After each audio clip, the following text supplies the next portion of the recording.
Merci de bien vouloir feuilleter avec moi le 6e numéro de Slam. Bonjour à tous, l'actualité du basket en Aquitaine a encore été très riche au cours de ces 12 derniers mois. En voici la preuve en images.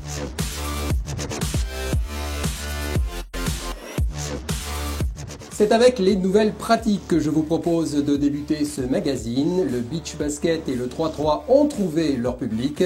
Direction Hendaye, où la formule plage a réjoui bon nombre de pratiquants en juin dernier.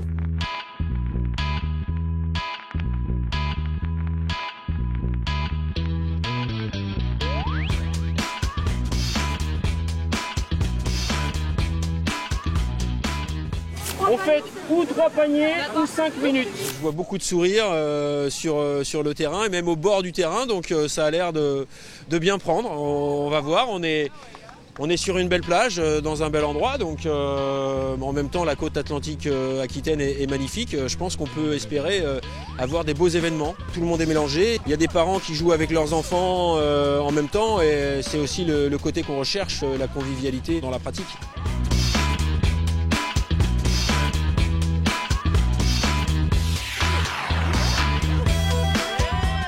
Ça change, moi je joue le basket mais en club et c'est un peu plus dur, on s'enfonce et tout, c'est bien.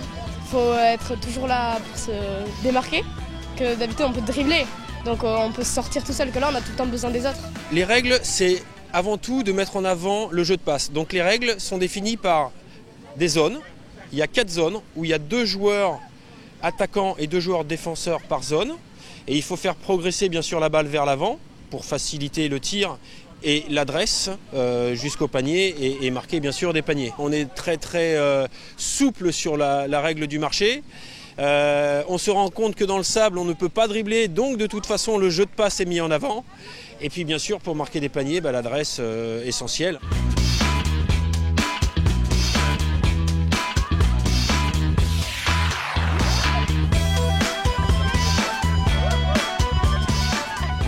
Ça nous fait un peu changer du quotidien, d'être sur un bon terrain où on peut dribbler. Là on peut plus dribbler, il faut bouger. Donc on défend comme au basket, on fait 2 pas, on pivote beaucoup sur le sable. Et après on joue avec en passe, on se démarque, on fait des passes. On peut tous passer un bon moment, il n'y a pas des individualistes, on fait tous des passes, on s'amuse, on prend ça à la légère un peu. Pour se démarquer, pour défendre, etc., je pense que ça peut nous faire progresser.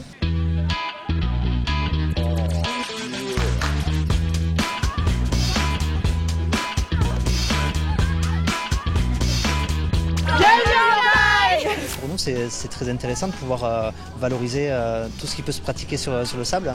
Le beach basket, c'est quelque chose de nouveau, c'est fun. Ici, on a des compétitions de beach rugby, beaucoup, un peu de sandball, un petit peu plus au nord, mais voilà, nous, on est preneurs de tout ça, c'est fun, ça s'inscrit complètement dans ce qu'on recherche pour la ville.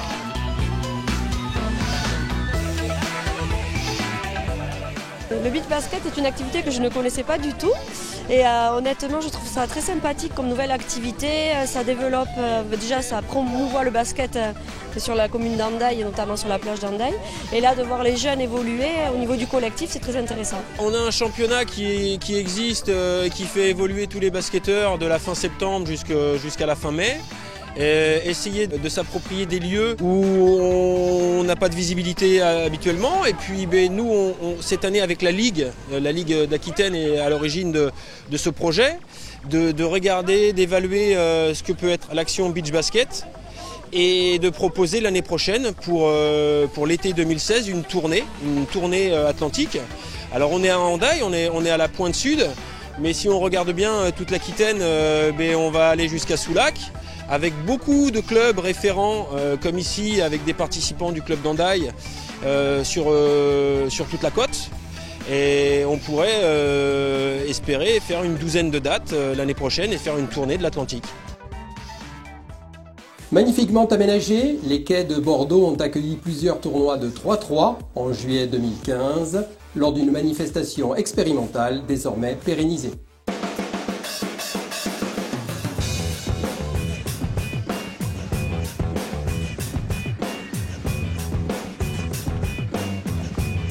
Il y a beaucoup de travail de communication parce que le 5-5 marche très bien, que c'est une activité qui est stable, qui progresse au niveau des clubs et qu'il est encore un petit peu compliqué d'associer ces deux activités. Donc les clubs sont encore un petit peu frileux par rapport à ça. Il y a aussi quelque part et quelquefois un regard qui est faussé par rapport à un amalgame entre le 3-3 et ce qu'on a appelé le streetball, parce que c'est une vraie activité de basket avec des vrais joueurs, ce sont des joueurs de Pro A, de Pro B, de Ligue féminine, de LF2, donc ce sont des vrais joueurs de 5-5 et qui prouvent qu'à un moment donné on peut sur le terrain aussi, dans une pratique nouvelle, montrer quelque chose de très nouveau qui à mon avis va beaucoup plaire aux générations actuelles et aux futures générations, parce qu'il y a de la spontanéité, il y a de l'autonomie, il y a du fun, il y a beaucoup de choses qui va leur donner beaucoup de plaisir. C'est une pratique qui est sympa, qui se rapproche du streetball, mais avec un petit peu plus de règles, des arbitres. C'est un petit peu plus structuré, donc c'est une avancée, c'est vraiment rythmé, c'est sur 10 minutes, c'est non-stop, possession en 12 secondes, un seul temps mort de 30 secondes sur les 10 minutes. Donc c'est un rythme assez soutenu, c'est la grosse différence.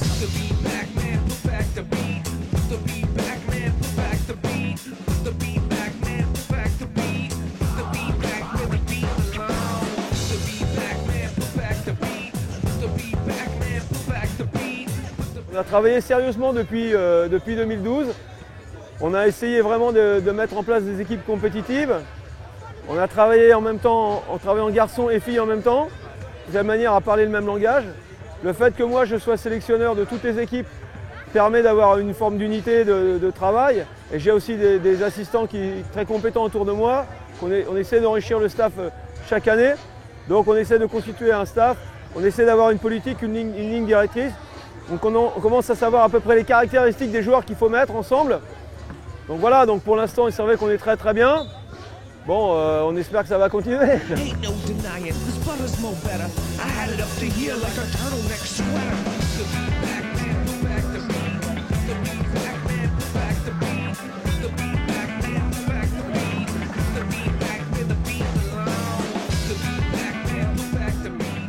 Je suis très optimiste parce que j'espère qu'à un moment donné, on arrivera à trouver des accords avec la Fédération internationale pour pouvoir trouver un juste équilibre et que les fédérations nationales gardent leur légitimité dans la composition des équipes. Et je pense qu'en termes de développement, tout l'avenir est devant le 3-3. On a en particulier en scolaire et en universitaire un vrai challenge. Les universitaires sont là, ils y ont cru, il y a déjà des championnats du monde et je crois que ça va beaucoup se développer, je suis très optimiste par rapport à ça.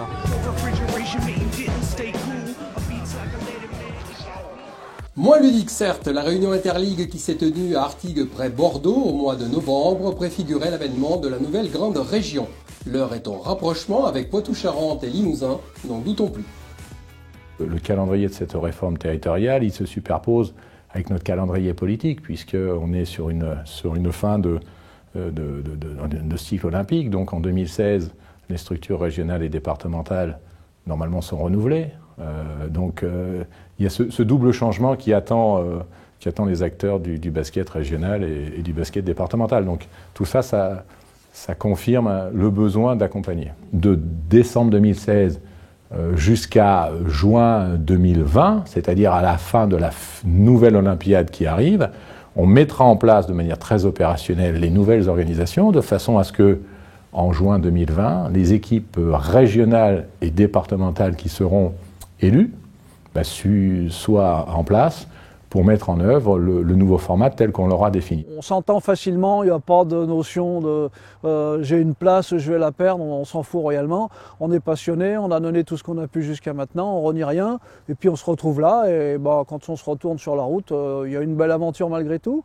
Et puis là, il y a un gros challenge pour lequel il faut qu'on se prépare à passer la main à nos futurs successeurs le mieux possible, quoi. L'objectif quand même qu'il ne faut pas oublier, c'est que ce sont les clubs qui font vivre les comités, la ligue et les fédérations. Donc il faut rester près des clubs. Ça, c'est un travail essentiel des comités. Et est-ce qu'il ne faut pas demain se dire, les comités, vous faites du développement de basket et nous, les ligues, on fait de la gestion du basket? Est-ce que ce n'est pas vers ça qu'il faut s'orienter? Et si on s'oriente vers ça, il est évident qu'on aura peut-être intérêt à conserver nos ligues actuelles pour faire de la gestion du basket, quitte après à, je dirais, recentrer par rapport aux desiderata de la région.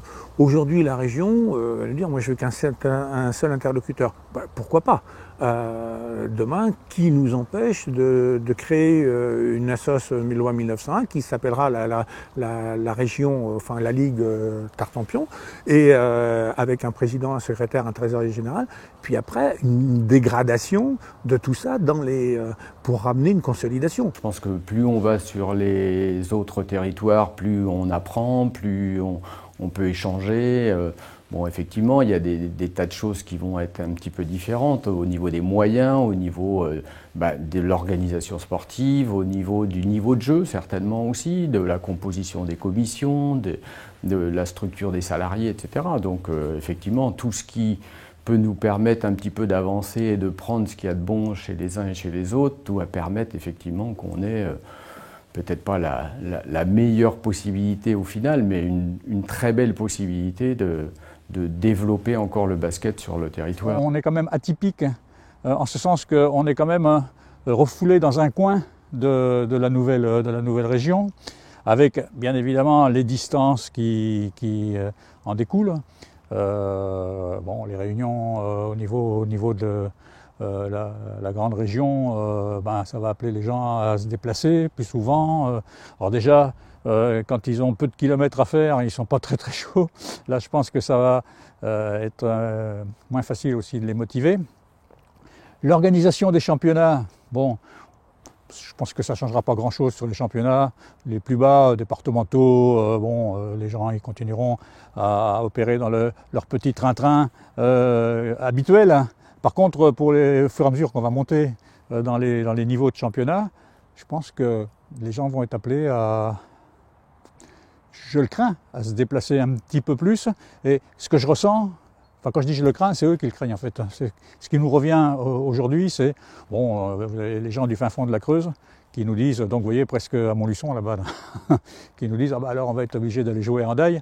Bon, c'est un clin d'œil, mais ils le disent vraiment, on me l'a dit plusieurs fois. Le souci qu'il y a, c'est qu'on parle dans une association professionnelle, justement on parle d'acquis professionnels. Et là on a des acquis professionnels, c'est des acquis bénévoles, on a de la compétence, de l'expérience, des réseaux.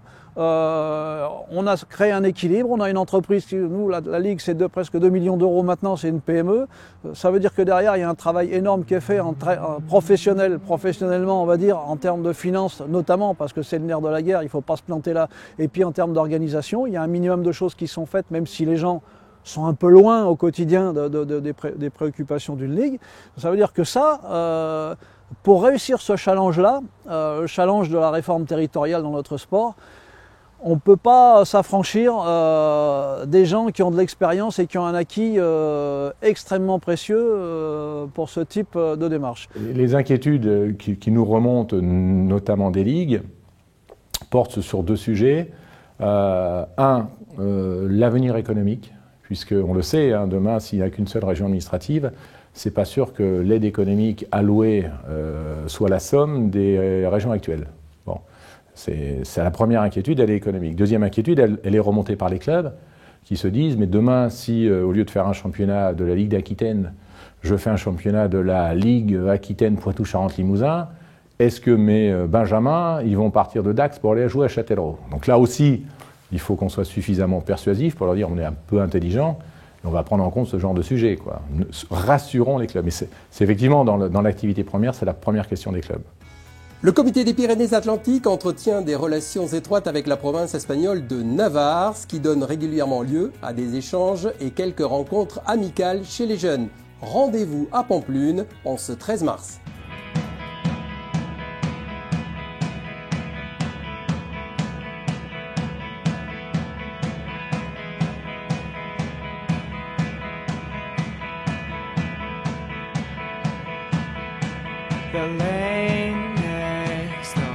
Dans le milieu des années 95, notre département participait au championnat transpyrénéen avec les autres provinces basques.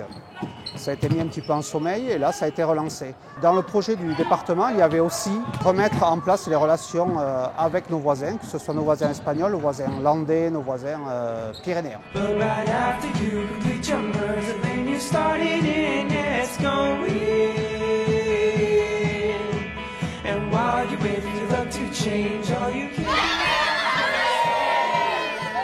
Les prochaines étapes, au niveau des échanges avec nos voisins espagnols, pourquoi pas agrandir les échanges avec les autres provinces, l'Aragon par exemple, le Guipuscoa, et ensuite avec les nouveaux territoires, pourquoi pas avec nos voisins de la Ligue des Pyrénées pour le mini-basket par exemple. Venga, un grito. Venga, va.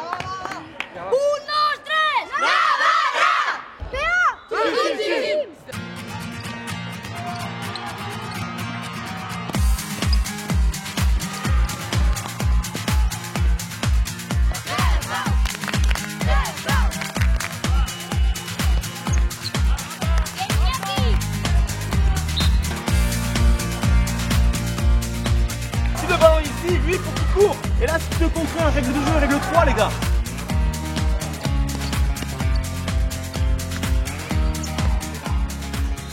Alors, sur le plan technique, nous avons des échanges avec mes collègues espagnols de la province de Navarre sur la formation du joueur, sur la formation des entraîneurs et sur la formation des arbitres. En particulier, par exemple, sur la remise en jeu libre en zone arrière. Les Espagnols pratiquent cette formule depuis longtemps.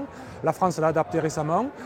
Nous avons la e-marque, les Espagnols ne l'ont pas, donc on a des échanges de part et d'autre qui ne peuvent faire que progresser les deux parties. C'est une journée extraordinaire avec les retours que nous en avons, puisque des prédécesseurs illustres comme Michael Pietrus, Florent Pietrus ont participé à ce genre de rencontres par le passé. C'est vrai qu'on a des jeunes U12 qui démarrent une première sélection départementale par un match international, dont ça restera un très grand souvenir pour eux.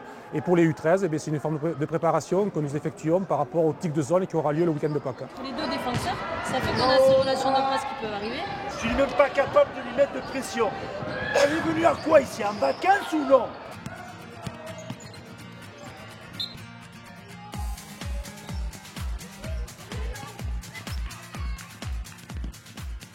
C'est très favorable pour les enfants, ça permet de voir aussi la différence. Là, on le voit au niveau physique. C'est très sympa de faire des rencontres comme ça, transpyrénéennes. L'échange est enrichissant parce que le basket n'est pas le même qu'en France, quoi. Ils pratiquent un autre genre de basket, donc c'est tout gratifiant pour nos enfants, quoi. Je trouve que ça va faire du bien aux gamins parce que déjà au niveau des échanges culturels, ça va changer beaucoup parce qu'en plus ça fait une belle aventure, qu'on apprend à se connaître. On vit pratiquement dans la même région et ça fait du plaisir de voyager, de voir les autres, comment ils progressent et comment font les choses. Como tenemos que cambiar un poco la idea de la posición del cuerpo, de que salto y las demás me separo. Au niveau de l'agressivité en défense, c'est largement mieux. C'est largement mieux. Osez, allez, 1, 2, 3, ensemble!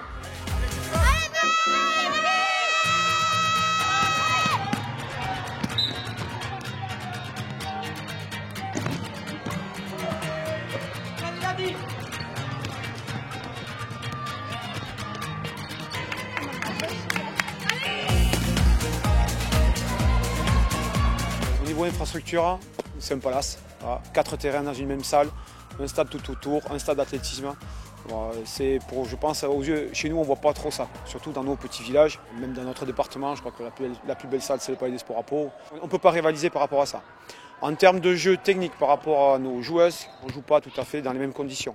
Nous, chez nous, c'est grand panier, 3,05 de hauteur, ballon B6.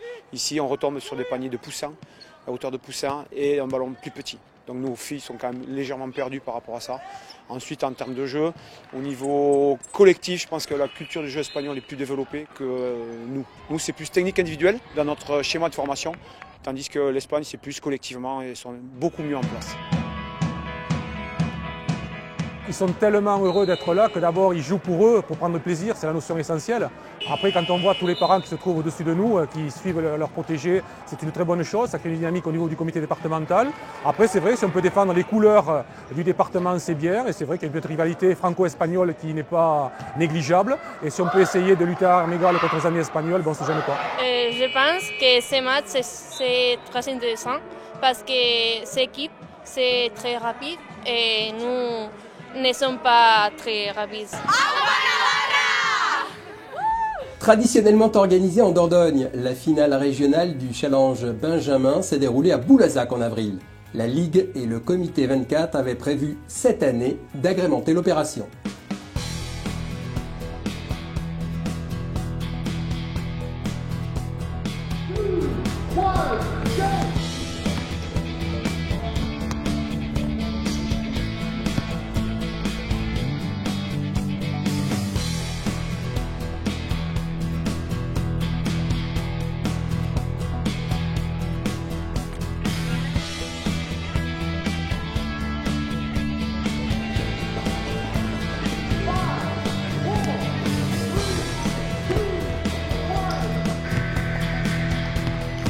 L'épreuve Céline Dumerc, en fait on doit faire un 8 dans un cerceau et après partir en double pas.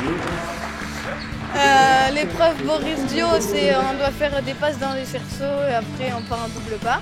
L'épreuve Tony Parker, c'est les lancers francs.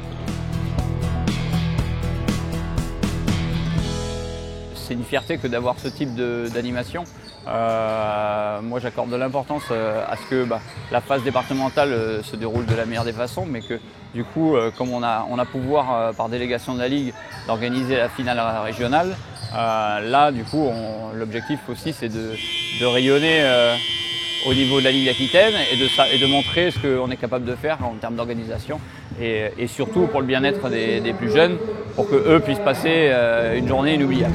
S'il y a un pied sur la ligne au niveau du lancer franc, le lancer franc sera aussi refusé.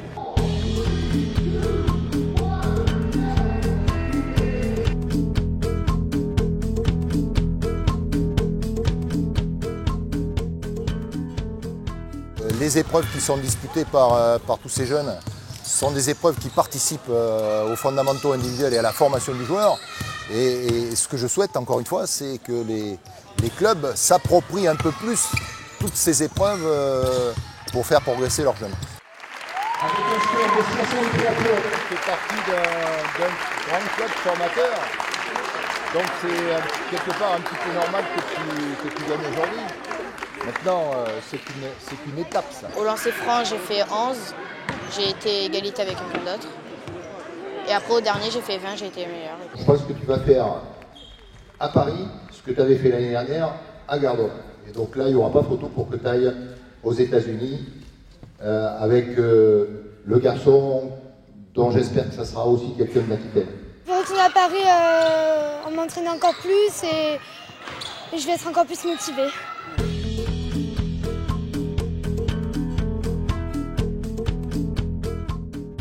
Jusqu'à présent, on a organisé les épreuves du Challenge Benjamin qui comporte 4 épreuves à dominante technique. Et cette année, on a souhaité du coup rajouter, dans le cadre de la promotion du 3-3 par Sylvain Maurice à la Ligue, rajouter des épreuves de 3-3 pour les jeunes.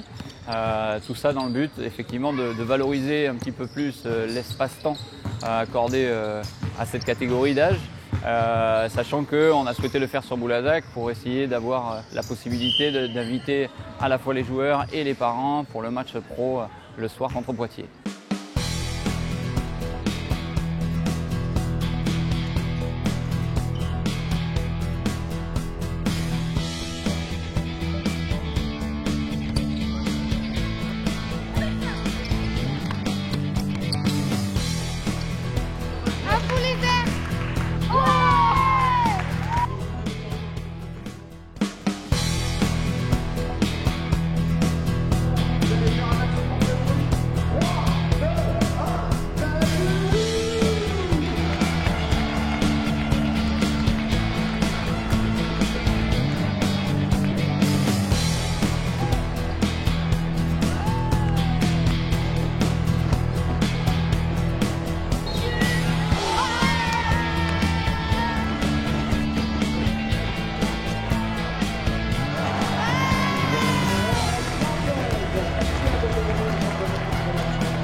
C'est la Girondine Annabelle Vigneault qui a remporté le Challenge national à Paris. Elle se rendra prochainement aux États-Unis pour assister à un match de NBA. On file maintenant en Lot-et-Garonne retrouver les phases finales nationales du TIC U13. Il s'agissait d'une grande première au Temple-sur-Lot pour le CD47 et ce week-end de l'Ascension.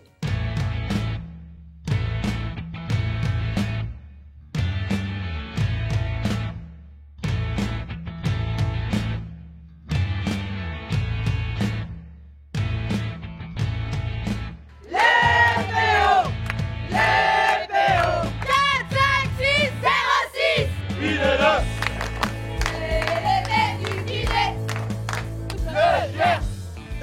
été champion de France l'an dernier à Argentan.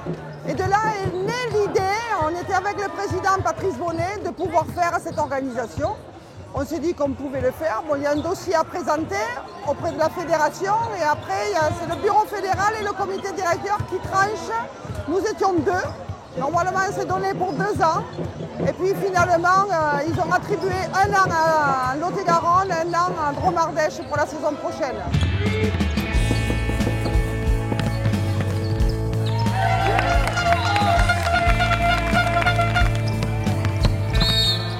Au moment de la passe, interception, avec la fille à touche, ici elle a la balle, prise à 2.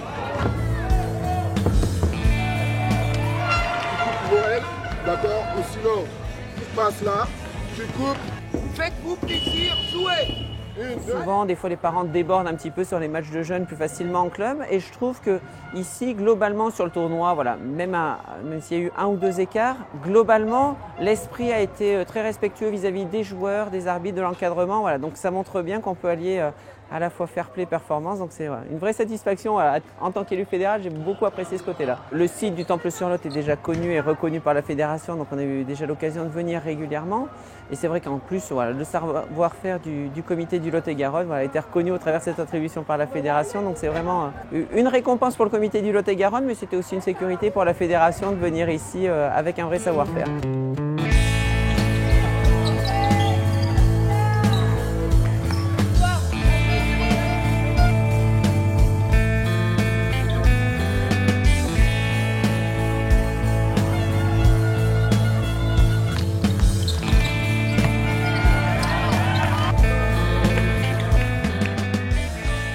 On est dans une catégorie où il y a un premier regard qui est effectué sur les meilleurs qui peuvent être pas les meilleurs, on va dire sur les plus potentiels. Et la nuance est certaine, c'est-à-dire que pour des joueurs qui peuvent avoir un avenir international, qui aujourd'hui ne sont pas forcément les meilleurs, mais qui au prix d'entraînement quotidien peuvent le devenir, on peut les placer, il y a la possibilité de les placer dans des structures régionales comme les pôles régionaux, où il va y avoir un entraînement quotidien et en parallèle de ça, qu'ils évoluent dans une équipe de championnat de France élite, au sein des 48 meilleures équipes françaises pour avoir à la fois une formation sportive à l'entraînement, mais aussi une compétition qui soit extrêmement formatrice. On sait que le talent pousse partout, quelle que soit la région. Il peut pousser dans un milieu citadin, il peut pousser dans un milieu rural également. Et là, on est très content du travail qui est effectué par le comité du Lot-et-Garonne. On est très content non seulement de l'accueil qui peut être développé ici, mais de la volonté de développer les choses et de la volonté de faire que le basket aille de l'avant.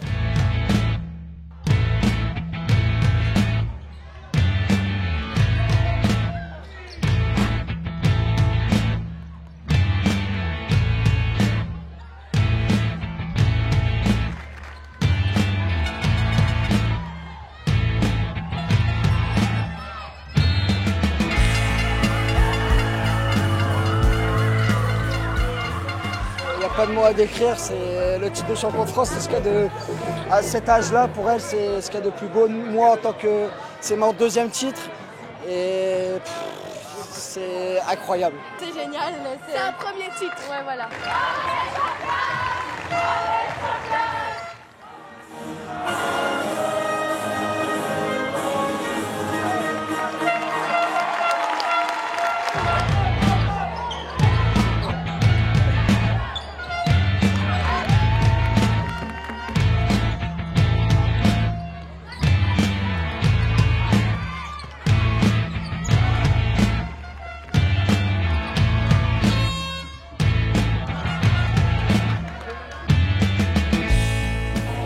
À l'intérieur, les autres vous dégagez, là et là. Ils avaient en 5, ça veut dire que les gars à l'opposé, il faut qu'ils viennent dans la peinture.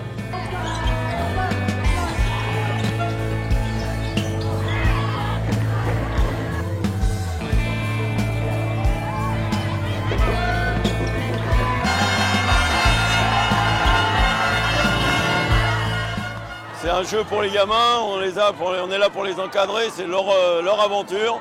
Ils l'ont joué à fond, l'année dernière ils l'ont pas joué à fond, là ils l'ont joué à fond. Et là c'est bien pour eux, ils s'entraînent beaucoup.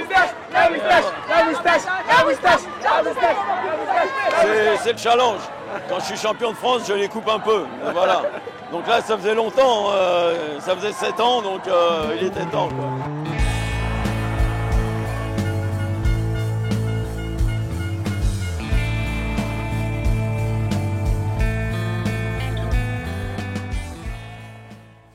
Le Lot-et-Garonne toujours avec la fête du mini-basket. Elle a battu son plein à Boé sur des installations propices au défoulement. C'est la fête nationale du mini-basket. Elle réunit en Lot-et-Garonne normalement tous les clubs du Lot-et-Garonne s'y viennent. Et c'est une fête pour tous les enfants de la catégorie U7 à U10, c'est-à-dire les babys aux poussins. Et ils font des rencontres toute la journée pour s'amuser. Ils peuvent amener même des copains éventuellement s'ils veulent. On a 950 inscrits, donc 34 clubs de représentés aujourd'hui. C'est pour terminer la saison, donc c'est une fête nationale, donc c'est tous les clubs se rencontrent et tous les clubs jouent, c'est vraiment pour faire la fête et clôturer une saison.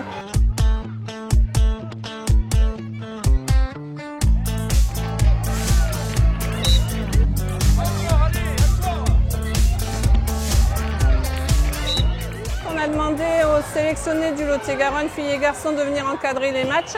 Et la commission CDO, donc la commission des officiels, met des jeunes en formation aussi. Donc tous les matchs sont encadrés par des jeunes arbitres. C'est important pour moi. On leur apprend les règles et toutes les bases du basket, mais aussi le respect des autres et de l'arbitre.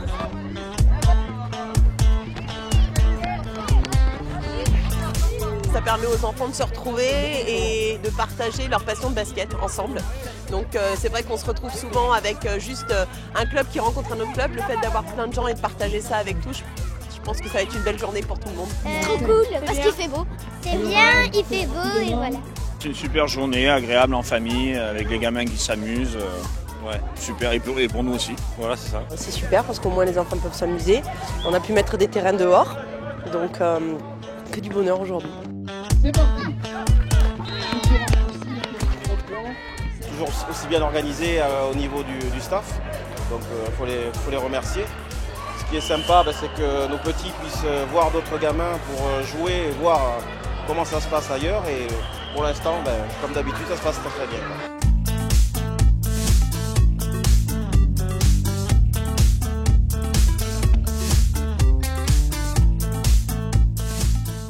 On a voulu fidéliser les enfants de façon, parce qu'ils sont très jeunes, et souvent on a mené plusieurs actions pour qu'ils restent dans le monde du basket, parce que souvent ils aiment faire plusieurs expériences au niveau d'autres sports.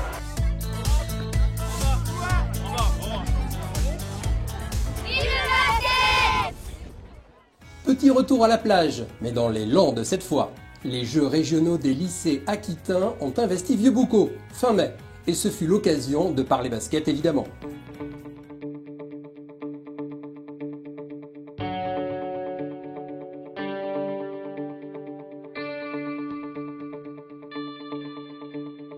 On a à Vieux-Boucau une tradition sportive affirmée, même si on est un petit village. On a 17 équipes de basket, depuis les mini jusqu'aux adultes. Et donc avec des personnalités célèbres qui ont été basketteurs comme les frères Gadou et qui ont commencé leur activité ici, formés ici, et qui ont après, on le sait, été vers des vocations beaucoup plus professionnelles. Effectivement, cette nouvelle activité qui est très intéressante et qui peut permettre de développer aussi au-delà le sport loisir que je crois on souhaite tous voir se développer sur nos territoires. C'est dans le cadre des bonnes relations qu'on entretient avec le mouvement sportif, toutes les ligues et particulièrement la Ligue d'Aquitaine de basket, qui nous a proposé cette année de venir et de nous aider à la mise en place donc, de cette nouvelle discipline qui convient bien à la fois aux jeunes et aux cadres.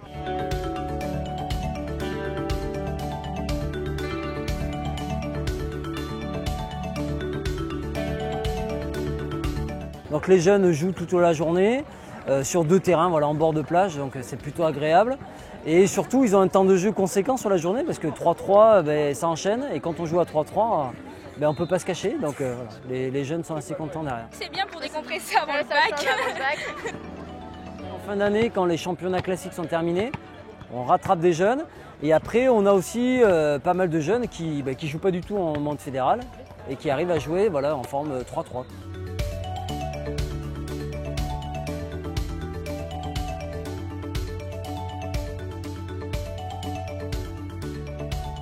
Plutôt très agréable de jouer au basket. Alors ici c'est la première fois qu'ils jouent au basket sur la plage, c'est la Fédé qui développe ça pour le développement 3-3.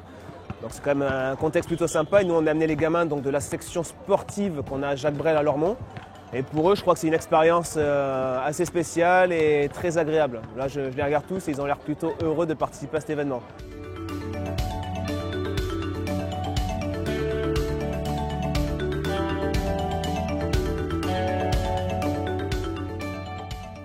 Voilà quelques jours, les premières finales U17 garçons et filles de la nouvelle grande région ont eu lieu.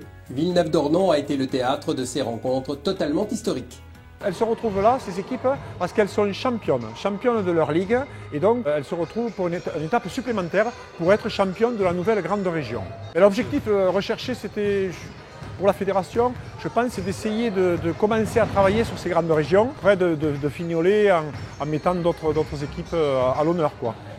C'est la grande finale. C'est la première fois que c'est organisé, c'est les prémices, donc on espère pouvoir y mettre autre chose aussi, parce qu'il me semble que c'est un peu, ne mettre que des matchs, on peut y mettre aussi d'autres organisations. Elles viennent de gagner les finales, donc pour nous c'est Pomarès, donc certainement que pour les autres, ça doit être notre site, je vois qu'à Limoges, ça doit être des sites aussi importants. Et donc bien sûr elles sont encore dans la dynamique de la victoire. Et bon, champion de la nouvelle région, c'est quand même quelque chose. C'est une belle fête, c'est la première finale de cette nouvelle région, Nouvelle-Aquitaine, on va l'appeler comme ça maintenant parce que c'est son nom. Donc vous voyez, il y a de l'ambiance, je pense que tout le monde est content, c'est magnifique. Je crois qu'on va terminer la saison sur une bonne note. Comment ça s'est passé, c'est simple, je crois que la Ligue cherchait un site avec 2 salles. Sur la métropole bordelaise, il n'en existe pas 2, il n'y a que le complexe sportif Elisabeth Riffiot, donc il nous permet d'accueillir ce type de manifestation et je crois que c'est une structure idéale pour ce type de manifestation.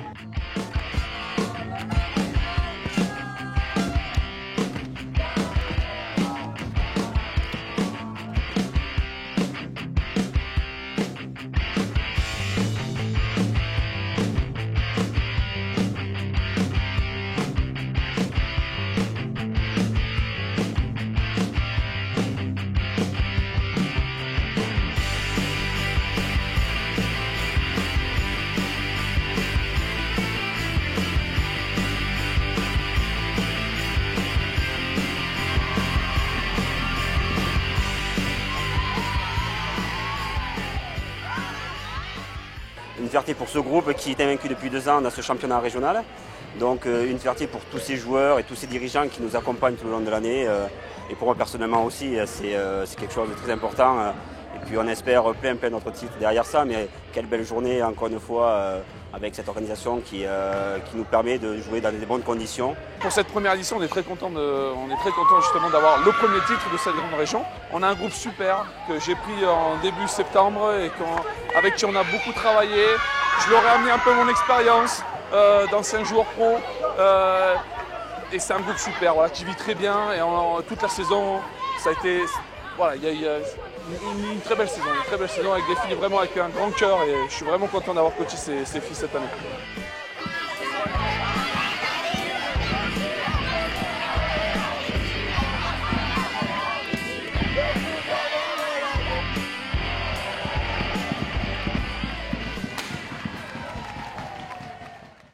Riche a donc été la saison qui vient de s'achever. Studieuses seront peut-être les vacances. Prenez grand soin de vous reposer un peu.